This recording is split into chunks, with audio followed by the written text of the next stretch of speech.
Y amigos de nuestra sección Pandemia Misterio, este espacio para la radio en Colombia, para Radio Cadena Nacional, es un privilegio, es un honor y es tal vez una realización periodística poder hacer este contacto hoy aquí en nuestro programa con uno de los investigadores, con uno de los escritores más famosos de los últimos tiempos. Y yo sé que él no necesita presentación, él es JJ Benítez, está visitándonos en Colombia por estos días, por nuestra Feria Internacional del Libro, y es un placer tenerlo aquí en nuestro país, en Bogotá, en Colombia.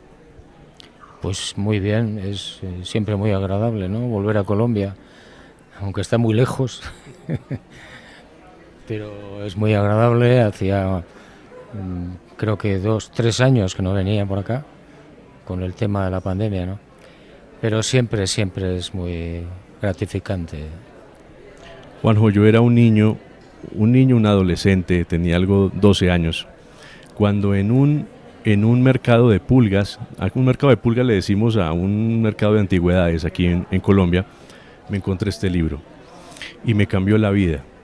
A partir de ahí me leí toda la saga, quise contactar con usted y encontré una mediadora maravillosa que fue Blanca. Blanca me ayudó, hablamos en un par de correos y pudimos conversar hace unos años telefónicamente. Usted me atendió desde Barbate en su biblioteca, rodeado de libros. Y ese día hablamos de muchas cosas interesantes, hablamos de cosas muy discientes y hablamos de su trabajo. Ya son 50 años o algo más. 50 años de investigación. Yo empecé en el 72 la investigación del fenómeno OVNI. Se han cumplido 50 años y parece mentira, ¿no? Mucha agua que ha corrido bajo ese puente. Imagínate, miles de investigaciones por todo el mundo, con Blanca sobre todo, 60 y tantos libros, creo que es en Blanca y Negro, que sale en junio, creo que es el 64 o 65, no me acuerdo. Y bueno, pues alguna certeza y muchas dudas, ¿no? ¿Recuerda usted cuando sus comienzos, cuando no era JJ Benítez, sino era Juan de Barbate? Yo recuerdo, yo entonces trabajaba en un periódico que se llamaba La Gaceta del Norte, en el País Vasco, en el norte de España. Entonces se me ocurrían muchísimas cosas, artículos, entrevistas, y para no aparecer en el periódico 5 veces JJ Benítez, pues tenía que buscar algún seudónimo, ¿no? Y uno de ellos era Juan de Barbate. Siempre ha sido un enamorado de la mar. Sí, siempre.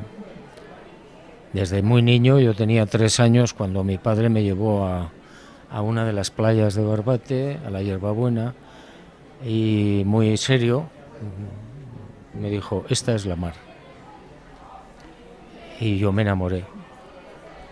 Tal vez conocemos, porque el ser humano siempre ha puesto sus ojos al cielo buscando explicaciones de todo lo que ocurre allí, pero también creo que nos hace mucha falta conocer la profundidad de la mar.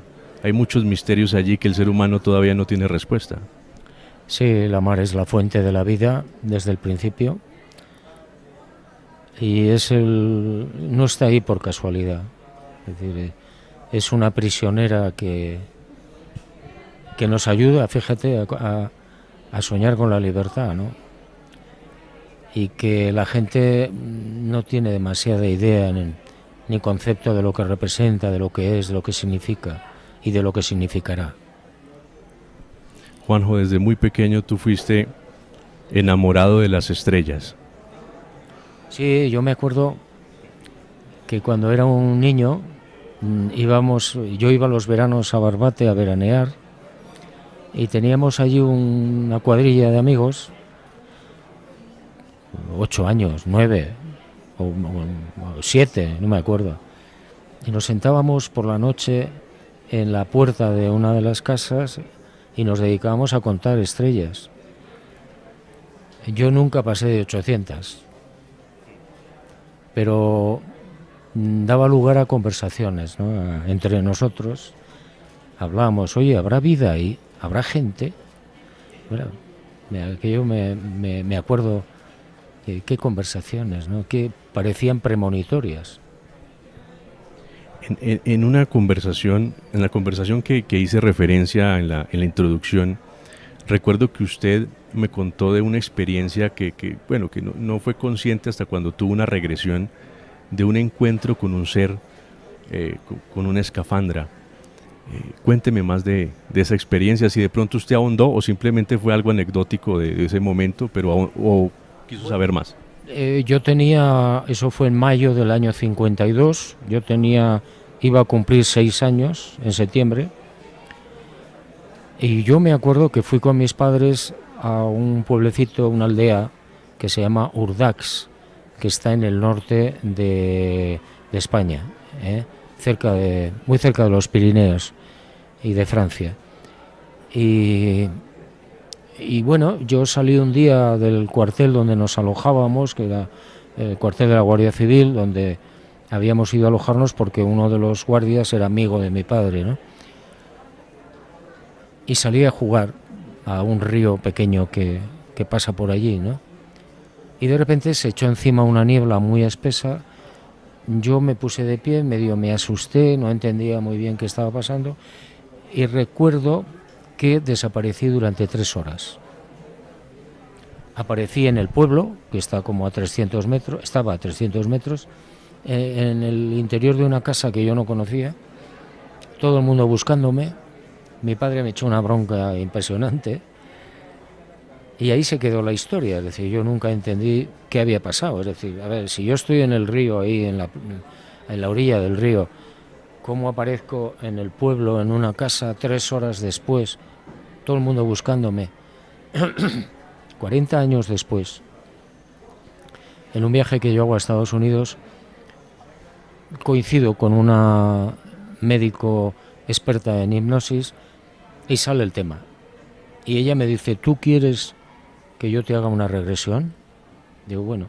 Y entonces Blanca grabó la regresión, y en esa regresión lo que aparece es que de esa niebla que yo veo, que me pongo de pie, aparece una figura de alguien, un hombre, un tipo, con una escafandra tintada. Yo nunca vi el interior de la escafandra. Me agarra por la muñeca izquierda y me lleva a un sitio que no identifico. Bajo unos escalones de piedra y allí había como, quizás lo más aproximado era una gruta, una cueva, pero no lo sé. Había como una bañera de piedra, como un sarcófago de piedra, con luces en el fondo. Me coloca en el sarcófago, yo me acuerdo que jugaba con las luces, las pisaba, y en un momento determinado, que no sé especificar, me agarra, me saca de la bañera y me abraza.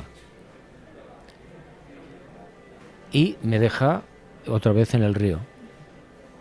Entonces es lo único que te puedo decir, porque no sé más. Bueno, pero muy interesante. No cabe la posibilidad de que haya sido, porque usted es un elegido para traer el mensaje que trajo, haya sido como una especie de iniciación, no sé.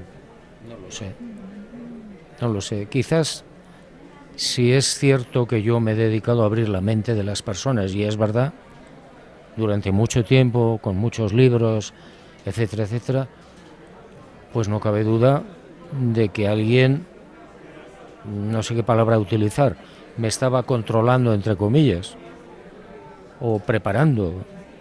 Bueno, pues ese episodio de Urdax quizá podría encajar en ese tipo de preparación o de programación para algo que sucedería mucho después. Pero claro, yo en ese momento tenía 5 años y pico.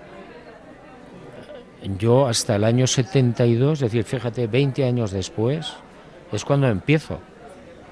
Y nunca me había preocupado ese tema. nunca, ni sabía nada. Bueno, sigo sin saber, pero... Bueno, hemos aprendido que no existe la casualidad, sino la causalidad, y son un encadenamiento de hechos que desencadenan en algo, y uno después, con el paso del tiempo, uno entiende el porqué de las cosas. Sí, claro. Es decir, la mayor parte de la gente, el 90% o el 99%, no se para a pensar, ¿no? ¿Por qué pasa esto y aquello? Y no les preocupa, están ocupados en otras guerras, en otras películas, pero si analizas con un poco de minuciosidad cualquier vida, da igual, cualquiera, te darás cuenta de la cantidad de sucesos que le suceden a esa persona y que no puede ser fruto del azar, sino que es algo perfectamente establecido, dibujado para que suceda. Eso es lo que a mí me lleva, después de mucho tiempo, a pensar que todo está dentro de un orden, pero que no lo comprendemos o no nos interesa. Claro. ¿Usted está convencido de que existe vida física después de la muerte? Al 150%. Estoy convencido, primero, por las investigaciones que yo he llevado a cabo y que sigo haciendo desde hace muchos años. He reunido más de 1000 casos, no los he contado, pero son más de 1000, de personas que han visto, que han hablado, que han tocado a personas muertas, que no se conocen entre sí, que no saben unos de otros, que viven en puntos muy alejados. Es decir, no tiene nada que ver lo que te cuenta una persona en Colombia, en Bogotá, con un tipo que te cuenta lo mismo en yo qué sé, en el Tíbet o en Europa. Entonces, por un lado, esa información que a mí ya me hace pensar que efectivamente hay vida después de la muerte. Y luego las experiencias mías personales, pues con personas que yo he conocido, con las que he hecho el pacto famoso, que al final te conducen a lo mismo, ¿no? Es decir, hay una vida después de la muerte que no podemos entender, por supuesto, pero que es real. ¿Con Blanca hiciste pacto? No llegué a hacerlo porque por las circunstancias no me atreví. Yo recuerdo además que al final, ya de cuando estaba agonizando, yo quise hablarle de la muerte y me dijo que no. No quería saber nada, no se quería morir, y yo eché marcha atrás y nunca más le volví a hablar de la muerte, aunque ella me había acompañado en muchas investigaciones y sabía lo que había. Y cuando yo quise plantearle, me dijo que no. Y no hice el pacto, pero sí me ha dado señales de que está viva. Qué bueno. Bueno, maestro, ya para terminar esta grata conversación, cuando hablamos en esa oportunidad, usted es seguidor del Gabo. Sí. Y este es un detalle para usted. Muchas gracias. Usted es seguidor del Gabo y usted en ese momento usted me habló de la necesidad de conocer más de la vida de Gabo, porque algo en algún momento le tuvo que haber pasado. Sí, yo bueno, te lo conté. ¿Te lo conté? No, me lo dijo. Yo estoy en la tarea. Bueno, verás, mira, hubo un investigador que se llamaba Fabio Zerpa en Argentina, muy buen investigador, ya murió, y este hombre, en un momento determinado, estábamos en Capilla del Monte, en Argentina, y en una cena, pues como siempre, hablando del tema, y me dijo, te voy a contar algo que me pasó con el Gabo. Me dijo el Gabo, hasta que yo no muera, no lo cuentes. Y Fabio lo cumplió. Año 1946, pero no estoy seguro. El Gabo está paseando por la playa, por una de las playas de Cartagena de Indias. por la noche, solo. Y le contó a Fabio, de repente veo una luz en el cielo y veo que esa luz baja y me larga un cono de luz. Me asusté tanto que me caí en la playa. Cuando recobré el conocimiento, la luz ya no estaba. Había desaparecido. Y entonces Fabio Cerpa y yo llegamos a una conclusión.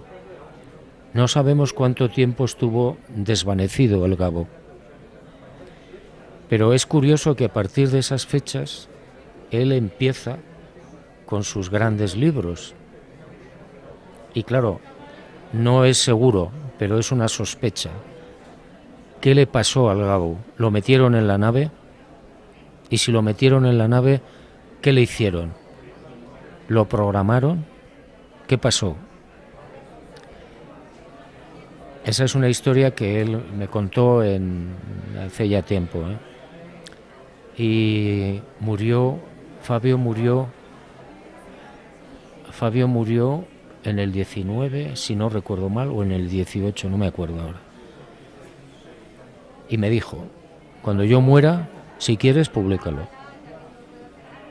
Ya había muerto el Gabo, murió Fabio Cerpa y lo publiqué.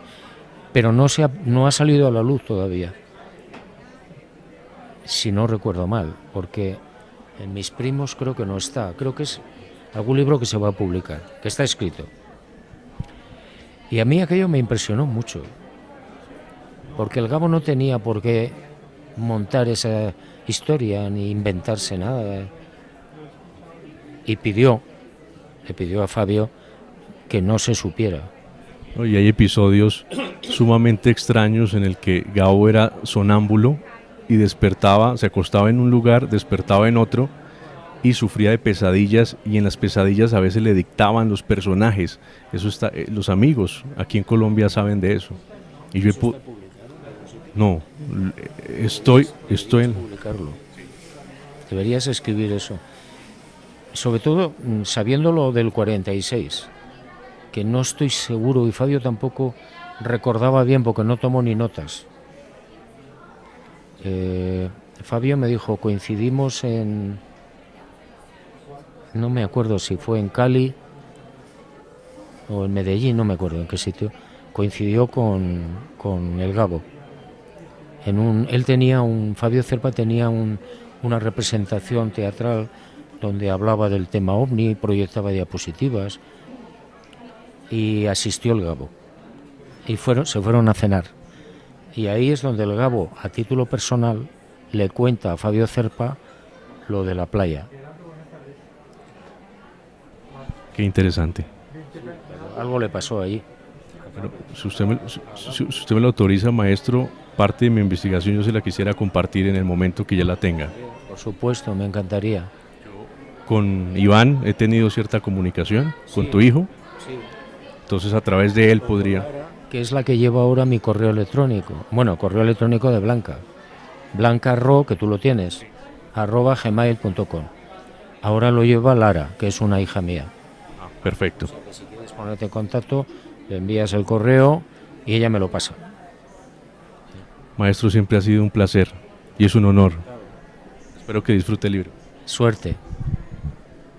Muchas gracias. Listo.